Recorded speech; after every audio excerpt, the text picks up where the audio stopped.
community. Irrespective of all of this, today The God Kailasa is already successfully came. running It's a physical and online Gurukuls in over 100 countries.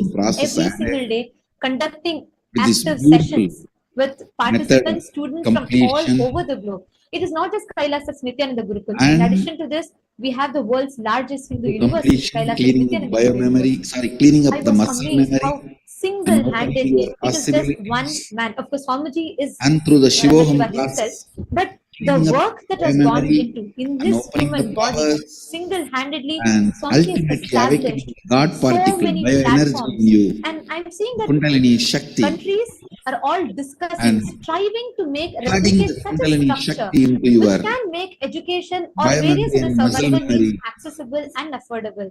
And The here whole inner Swamiji had awakening has single-handedly established that system to its so next comfortably, higher so level. smoothly, making it education or such survival needs affordable and accessible on global scale.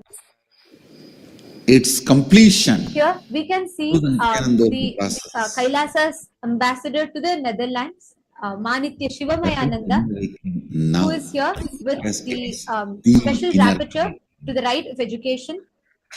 And she is It has here reached gifting the its completion. United I States can of say Kailasa book. inner awakening itself has reached its completion with this Nithyanandoham This is process. Kailasa's ambassador to the Netherlands, Her Excellency Manithya who attended in person in the United Nations Geneva Muscle on memory. behalf of the Hindu Shivoham Institute process of cleans International of Affairs.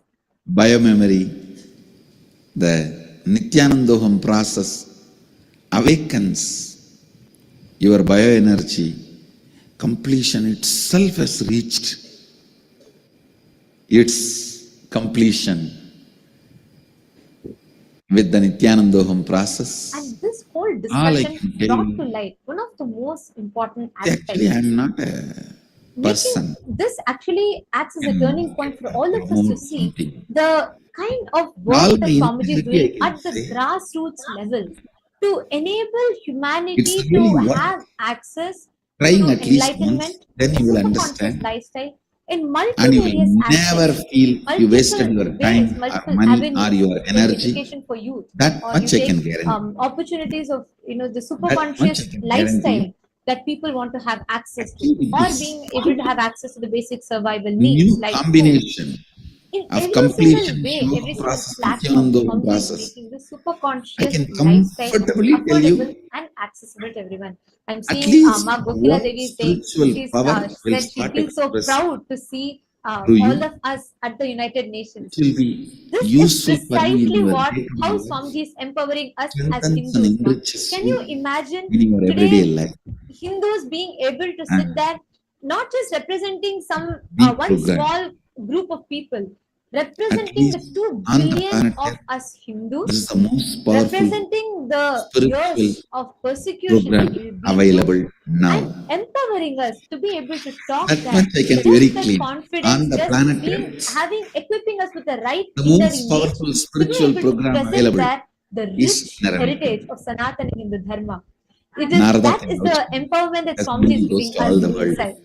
Actually, I also Next. wanted to share with all of you The great work that the Supreme Pontiff of Hinduism is doing and has taken responsibility for today was like in collaboration with the United Nations, committing You do not for need to making education freely worry, available think to all the so countries much that about are in finding need. your Guru. It was so inspiring for me to see that It's in like, that global stage, if I have to put it what in a responsibility language while you all all understand, the leaders love at and first sight. thinkers were discussing about in the panel about Don't how even we can try make to this education make me actually as a guru accessible or and what are the remember problems and that all we that. are combating with Just leave it. modern youth, what are we You combating will with not be able to in terms forget of me if I education. am your Guru. And Swamiji took up the huge You will not responsibility be able to saying forget that me committing, if I am saying your Guru. we are going to be It is like a making click this happens. education, which we are already Something doing will in click over in you. 100 countries, making education You just will accessible not be to able to forget. every single I person, am there all the time irrespective of their inside. gender, Whether you are irrespective working of or their you are in your caste, office creed, meeting, nationality, whatever race, you are doing, nothing, no sort of I am discrimination, there making all it the time as available to undercurrent in every you. single Then person, I am your Guru. completely free of cost. If that does not happen, I'd like to ask a don't question worry, here to continue your all the search. viewers that are watching us on You will social find media, all my the blessings. participants sitting here with us So, on the Zoom. How does You it make you all don't have feel to worry, when you see think too much about the how do I for the find my first guru. time in the You last go so on many becoming more 100 and more years? authentic. How does it make you feel to see when You will, Hinduism, the Hindu the guru will persecution, find you and the and click the will happen. solution-based approach that Swamiji Understand? This is is for the first time bringing the in the underlying. global stage like The United moment Nations. you wake up, Each and this is not whether the you are first time. brushing your Swamiji teeth, is the only taking one bath, time and again in various different doing aspects, addressing talking, various different attending your pressing needs, routine, whether it is women empowerment, whether it is reading education, books, youth, or or watching whether it is the TV, need of Kailasa, the political whatever you may legitimacy do, for Hinduism. I'll be Swamiji is there making as all an of these undercurrent, away for the sitting first time inside you. happen How many in feel the that? global stage. How does it make you all feel? All of you, I am Guru, that's all. I can say. There's a big team. So you don't have to think, plan, nothing. Who has for the very It'll first time, just see, one of the largest diasporas in the world is the Hindu diaspora. Yet, So in till your date, language, we have you call never it had falling a in love. I representation say of raising in Hindus love. in the United Nations. And for the very first time, It'll it was just Swamiji, happen. the Supreme Pontiff of Hinduism, Just happen. who brought the Hindu Rajesh, diaspora bless in the you. global It'll forefront. happen to you now. And with a My huge blessings. representation, we've been seeing the various UN reports and reports of the persecution Hindus have faced, what Kailasa has been through, what Supreme Pontiff of Hinduism has been subject to, how through various reports has been published by the United Nations.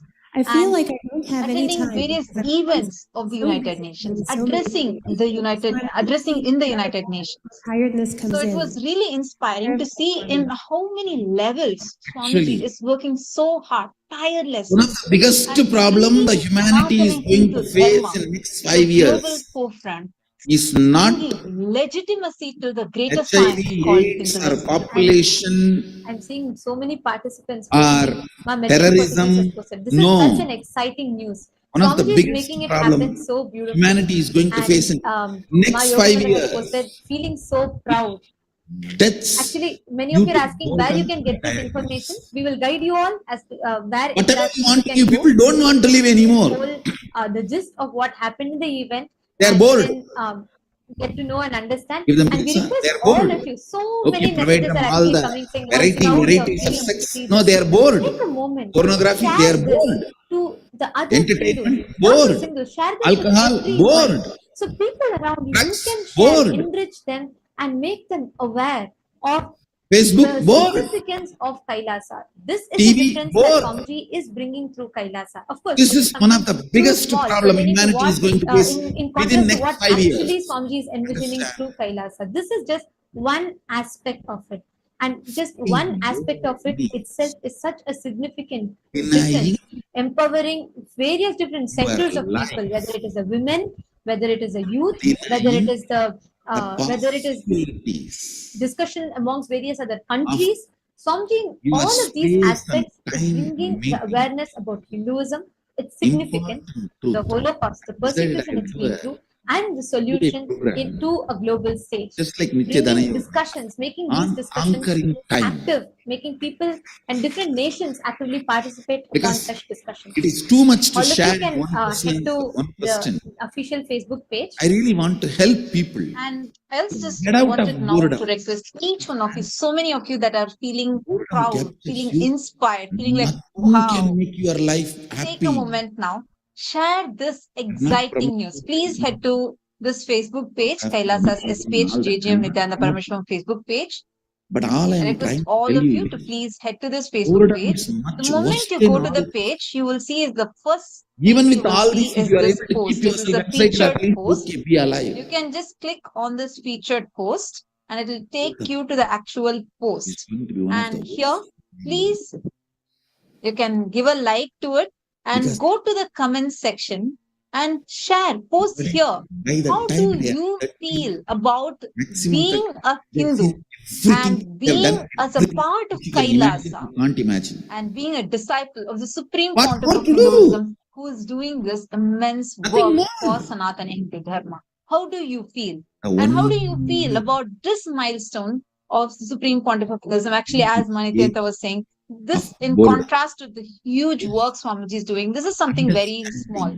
But this What itself, is for time? all of us, What it is is like space? such a moment to be so Interaction proud between of, these two. because the kind of representation and the kind of message, the Every time responsibility in that space, Swamiji has space taken and upon time himself is and an doing for the exciting good of the celebration. whole humanity.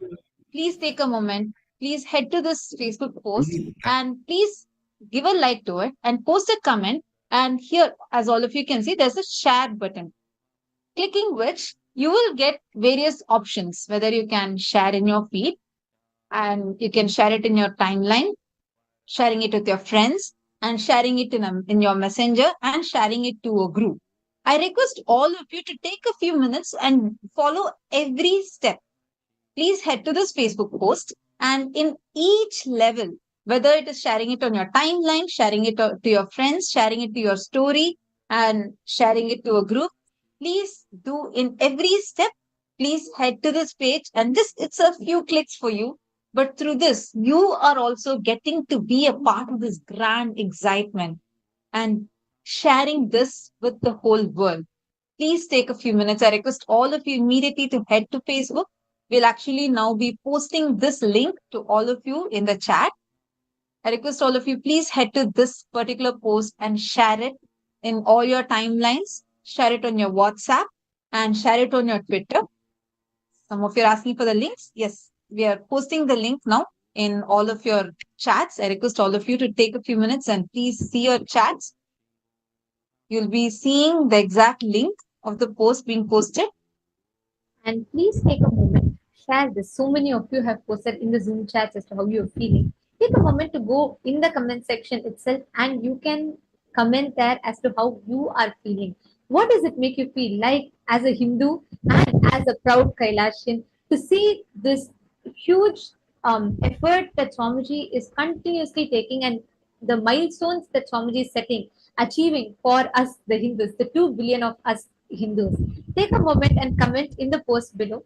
And we request every one of you to also share this news, share it on your timeline, and share it to all the friends. You can click the share button and we'll give you the various options as to how you can share. Share it on your timeline, share it to your feed, and share it on your story.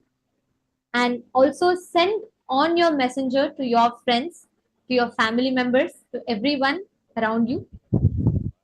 Be showing you all, as you see here, the moment you click share, you will have various different options. So make sure you are sharing in your personal wall, and second, sharing to your feed, which is it will make as a post on your profile. Third, share it as a story to all your friends. You can just click on this button, it will take you to share as a story. So you will be receiving all these options when you click this button here. So first you can give a like, love, or whichever you prefer to, and you can comment as a second step.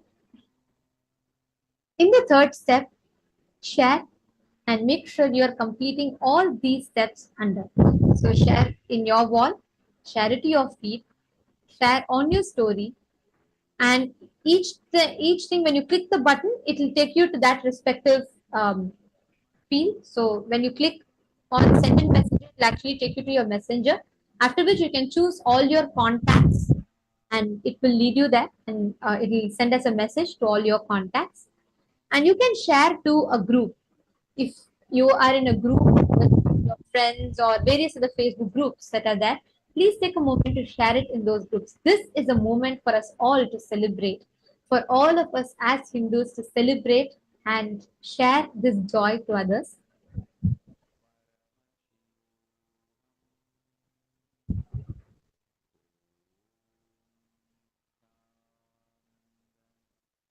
The links have been made available to all of you in your respective chats. I hope all of you are able to see it's posted for each one of you in the chat.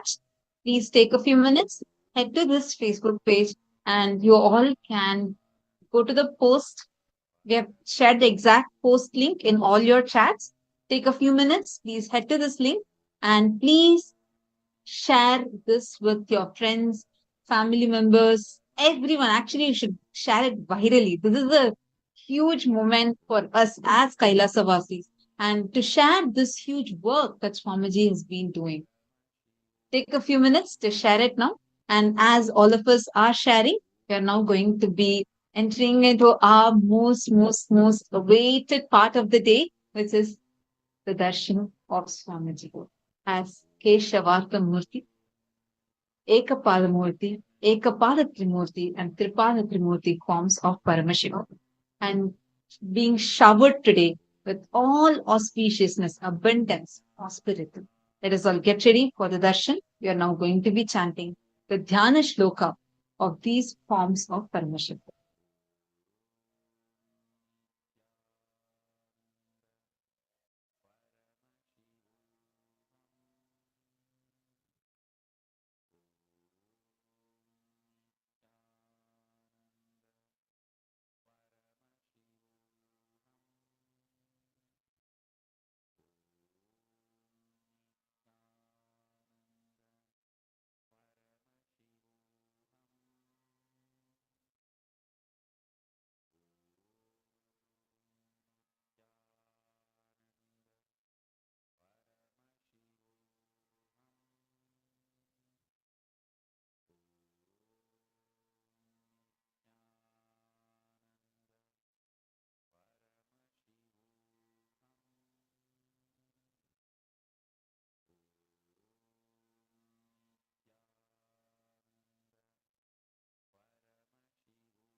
सव्यांगे विद्रुमाभं शशिधरवकुटं भस्मरुद्राक्षभूषम् वामाङ्गे श्यामलाभं मणिमकुटयुतं पीतवस्त्रात्रिशोभम् सव्येटङ्काभयं स्यादितरकरयुगे शङ्खकौमोदिकी स्यात् किञ्चिल्ललाटनेत्रं विलसतु पुरतर श्रीहरे अर्धदेहम् सव्येटङ्कं परस्मिन् कटकसुजलजं सिन्धुवेणी सुनन्दम् वामार्धे सत्किरीटं रुधिरजलनिभं व्याघ्रचर्माभराढ्यम् पालर्धे लोचनार्धा कलितसमपदं शुभ्रयज्ञोपवीतम् हर्यर्धं नौमि शम्भुं सकलशुभकरं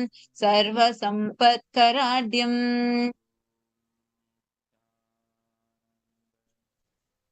Now, in this same space,